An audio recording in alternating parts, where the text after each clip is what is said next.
The desert sprawled outward like a sun-scorched altar, its surface pale as bleached ivory.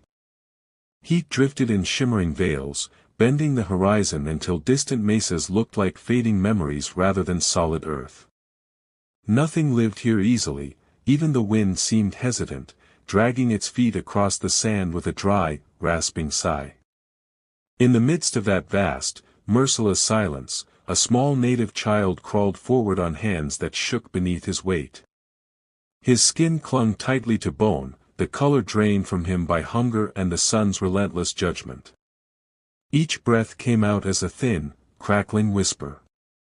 He had the look of someone caught in the narrow space between life and surrender. Flies circled lazily around the dried blood at his temple. His vision swam, tilting the desert sideways. But still, he moved, clawing forward, inch by inch, driven not by strength but by the fragile instinct to survive.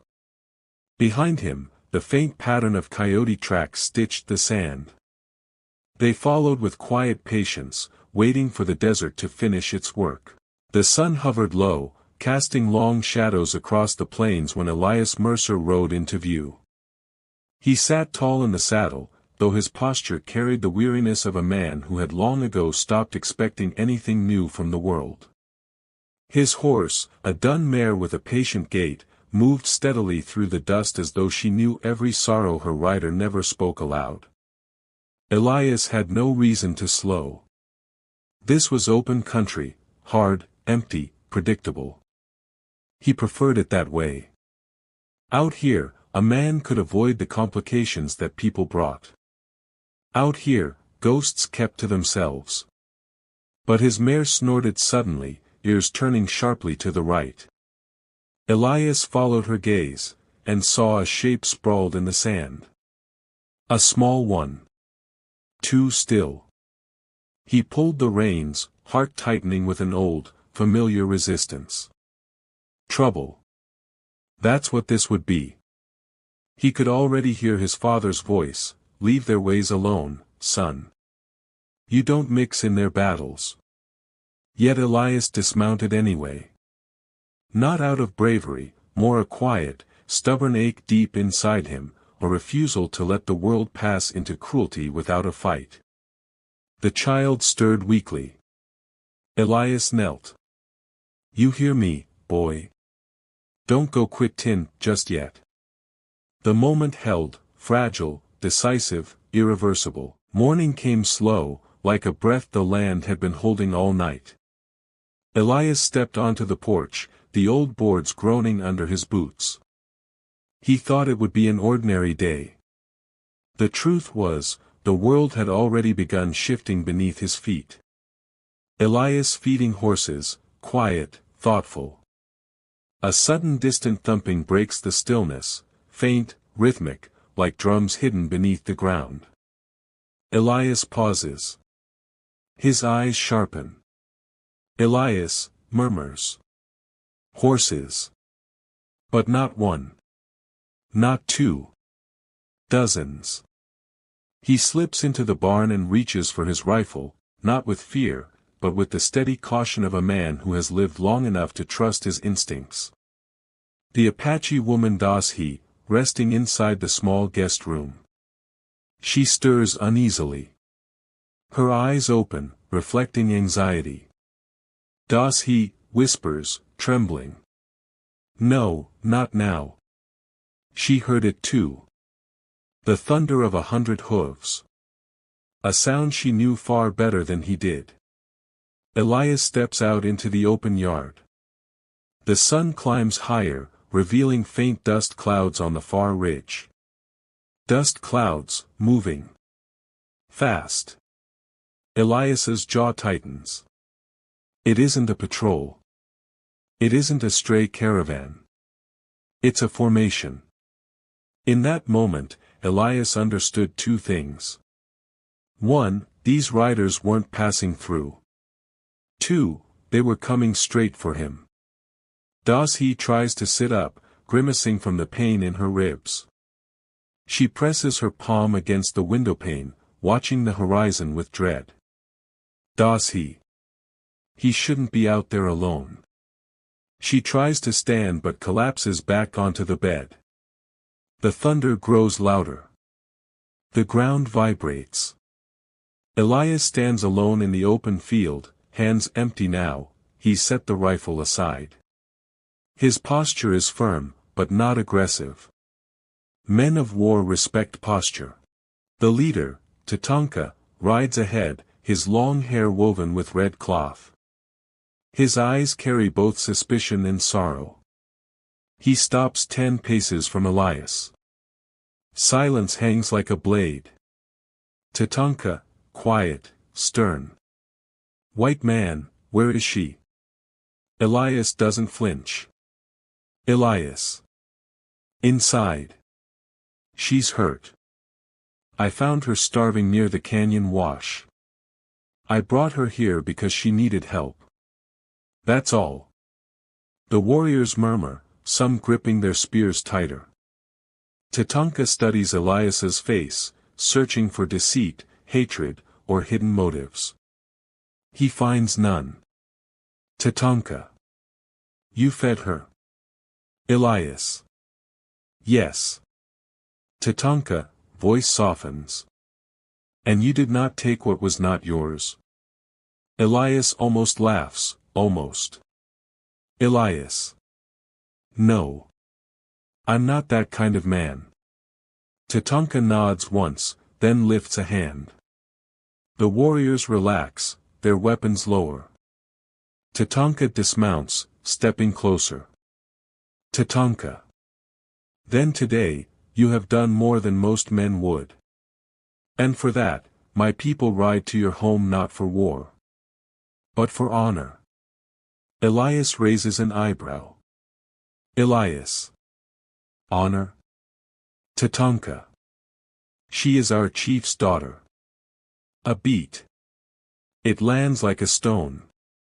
And just like that, the quiet rancher who lived a simple, solitary life discovered that the starving girl he saved carried a world of consequences behind her. The warriors bow their heads. Tatanka clasps Elias's forearm. Tatanka. You saved her life. Now, our tribe owes you a debt. A debt that would change everything. Inside the quiet of the small house, the air felt heavier than the walls could hold. Elias had lived alone for years, by choice.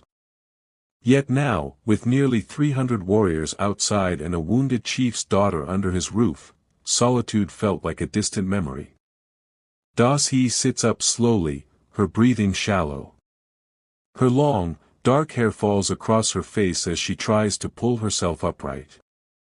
The pain is sharp, but not as sharp as the fear in her eyes. The door creaks open. Elias steps inside with a bowl of warm stew.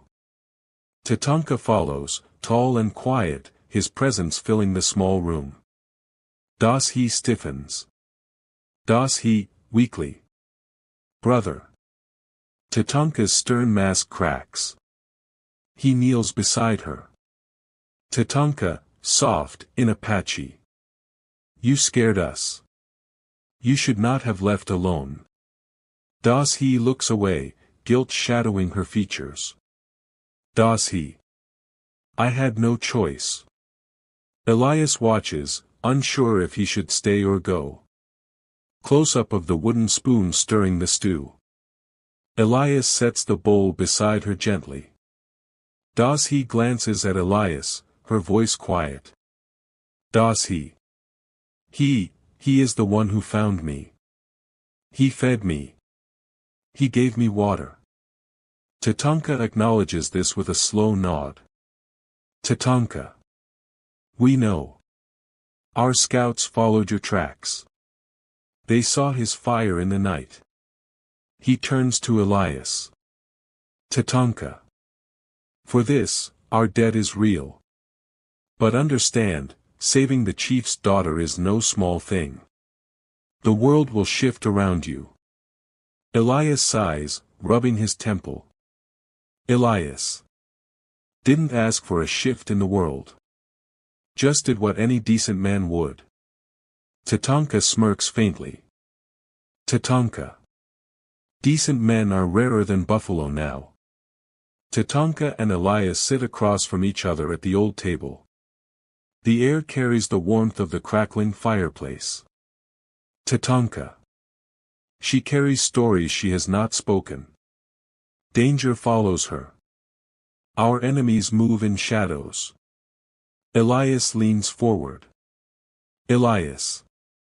Enemies? The men who hurt her. Tatanka's expression darkens. Tatanka. Not men. Wolves dressed as men. They raided one of our small camps 2 nights past. He escaped, but they hunt what they lose. Elias processes this. He looks toward the door of Dashi's room. Elias. So they'll come here. Tatanka doesn't deny it. Tatanka. Yes.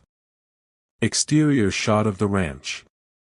The warriors stand like sentinels, watching the horizon. Their horses graze in silence. Dust swirls with every shift of the breeze. He lies back on the pillow, staring at the ceiling. Her voice is barely a whisper when Elias enters again. He. You didn't have to help me. Why did you? Elias sets aside the towel he's carrying. Elias. Because you were alone. Hungry. In pain. I've seen too many folks walk past others like that. Didn't want to be one of them. He studies him carefully, her eyes softening. He. You remind me of someone. A friend my father once trusted. Elias shrugs. Elias. Your father, he's the chief, right? He nods weakly. He will come soon. And when he does, everything will change for you. Elias chuckles dryly. Elias. Everyone keeps saying that. Starting to believe it. He gives a faint smile.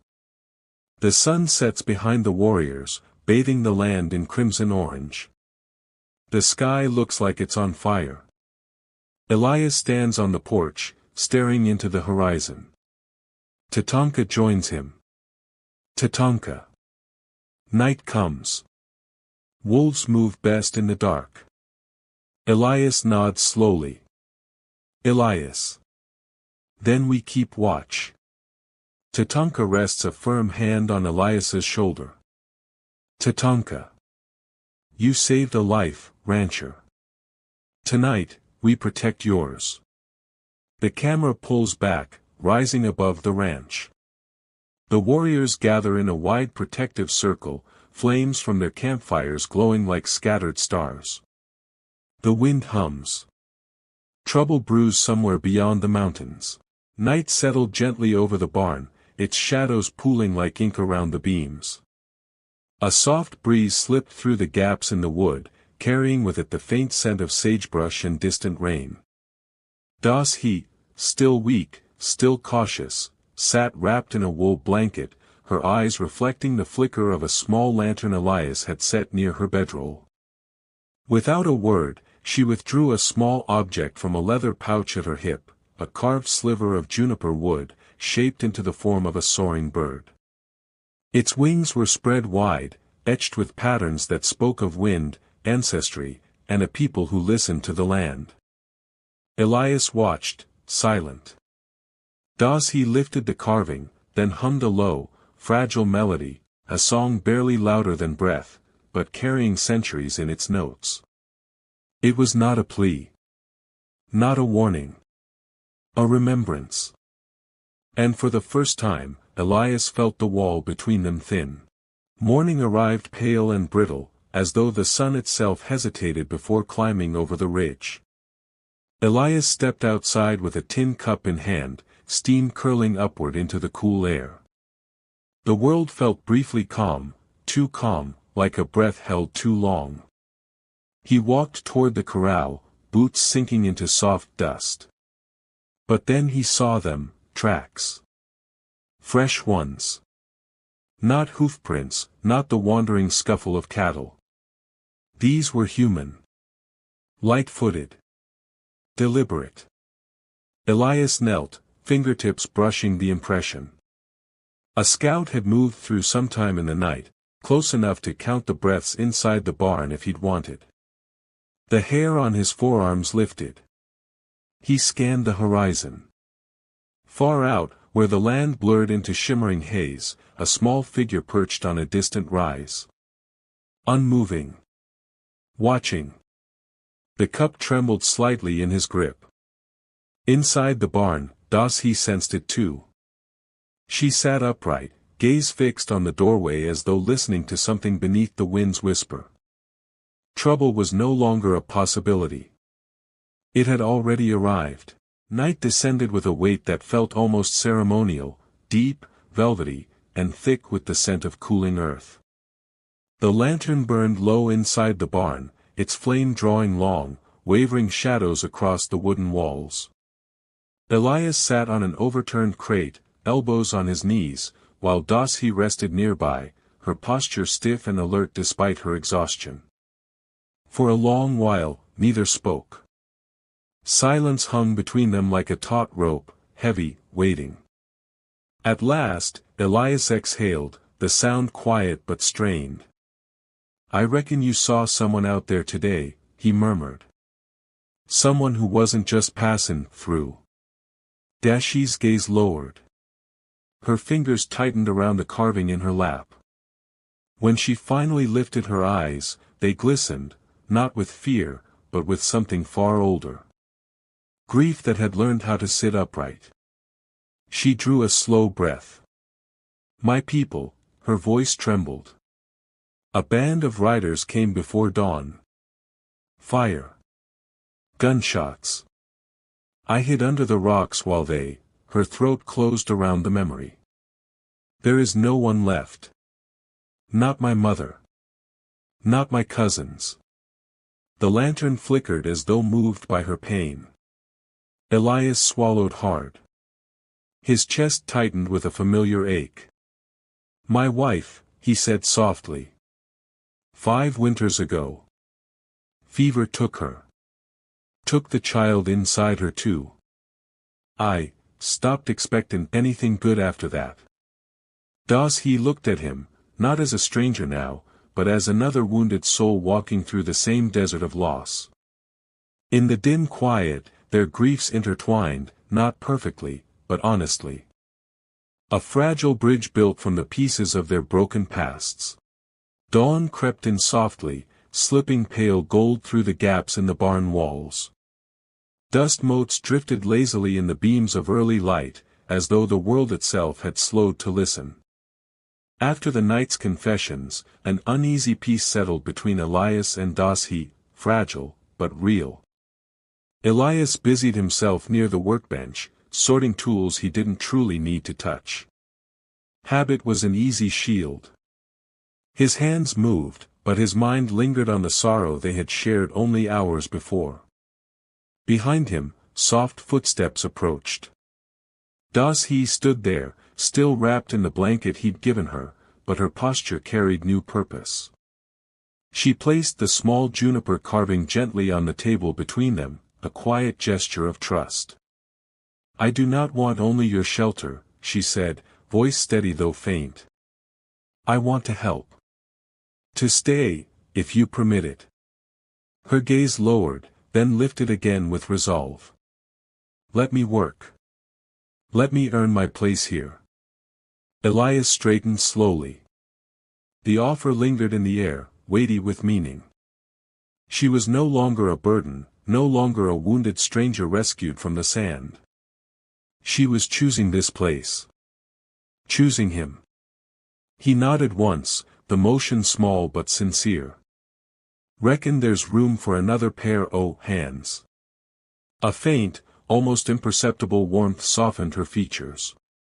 A partnership, unexpected, tenuous, but alive, had begun. The afternoon light thinned into a copper haze, settling low over the ranch like a warning whispered through dust.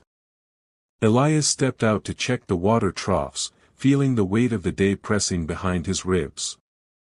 The silence was too sharp, like a blade resting on the land's surface.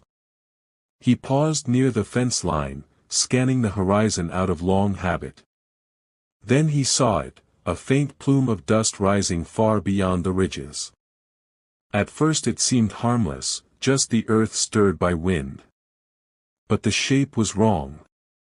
Too dense. Too deliberate. Riders. Elias narrowed his eyes, jaw clenching. They were still distant, little more than dark strokes against the shimmering horizon, but there were too many to ignore. Not a scouting pair. Not wanderers. A formation. Inside the barn, Dashi sensed the shift in the air. She stepped to the doorway, stopping behind him without a word. Her breath caught. "Those are not men from your town," she whispered. "No," Elias murmured. "And they ain't comin' with peace." Far off, the dust cloud widened, its edges rippling like an approaching storm front ready to consume everything in its path. The quiet before the reckoning had ended. Trouble was no longer on the horizon. It was riding straight toward them. The riders crested the far ridge just as the sun dipped low, flooding the world with an amber glow that sharpened every silhouette. The dust around them curled like smoke, turning their approach into something mythic and grim. Elias stood in front of the barn, feet planted firmly in the dirt, his rifle held low, not raised, not threatening, just present. A tool in his hand, not an invitation to bloodshed. Dashi remained behind him, half concealed by the barn doorway. Elias had insisted she stay inside, but she refused to disappear. Her presence was silent, resolute, a reminder of what was at stake. The riders slowed as they neared the clearing, the thunder of their hooves dissolving into a tense, heavy stillness. Their leader, a broad-shouldered man with a scar stitched across his cheek, dismounted first. He approached with a cold, measured confidence. "You've taken what isn't yours, cowboy," he said. "Hand the girl over." Elias didn't flinch. "She ain't yours either." The man's lip curled. "She belongs to her people. And her people want her return." "That so?" Elias asked quietly. "Funny, seein' as she told me you're the reason her people ain't breathin' no more." A low murmur rippled through the riders. Fingers brushed the grips of holstered pistols. Tension tightened like rawhide stretched too thin. Elias lifted his rifle slightly, not in threat, but in declaration. "She stays here. She's under my roof, my care. You want her? You go through me." The leader stepped forward. "You die for her." Elias met his gaze, steady as bedrock. "No. But I'll stand for what's right. And I won't move." The land seemed to hold its breath. Even the wind stilled. A single man standing before 300 warriors, held aloft not by bravado, but by quiet, unyielding conviction. Night had fallen fully, draping the ranch in a blanket of deep blue shadows. Stars pricked the sky like distant lanterns, indifferent witnesses to the tension on the ground. The riders lingered at the perimeter, but the leader's gaze never wavered from the barn. Elias and Dashi stood side by side inside, the warmth of the lantern between them a fragile barrier against the world outside. Dashi's fingers brushed the juniper carving in her pocket. She turned to Elias, eyes shining not with fear, but determination. "I stay," she said quietly, almost defiantly. "Not because you saved me, but because I choose to. Here, with you. With this place." Elias met her gaze, seeing in it the reflection of a courage that matched his own. A wind stirred outside, shifting the dust and the sounds of the camp, but neither moved. The leader of the riders watched silently, then slowly signaled. A few warriors shifted, but no attack came. Respect, earned, hard-fought, hung in the air. Elias exhaled, the first real breath he'd taken in days that felt like it could stay. Dashi stepped closer, the gap between them no longer distance but shared ground. In that moment, the fear, the grief, the long nights of solitude, all of it fell away. They were no longer rescuer and rescued. They were partners, united in survival and choice. The night was theirs. And for the first time, belonging felt like something real. Seasons turned slowly, almost imperceptibly, across the ranch. Spring unfurled timid green along the fences, summer baked the earth into golden ochre, autumn painted the cottonwoods in amber fire, winter dusted the land with frost that sparkled like scattered diamonds. The barn, once a silent refuge, now hummed with life and care.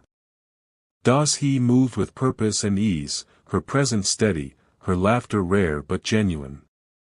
Elias watched her, the lines of grief on his face softened by months of quiet companionship and trust. They had survived storms, threats, and sorrow, and in doing so, had built something enduring.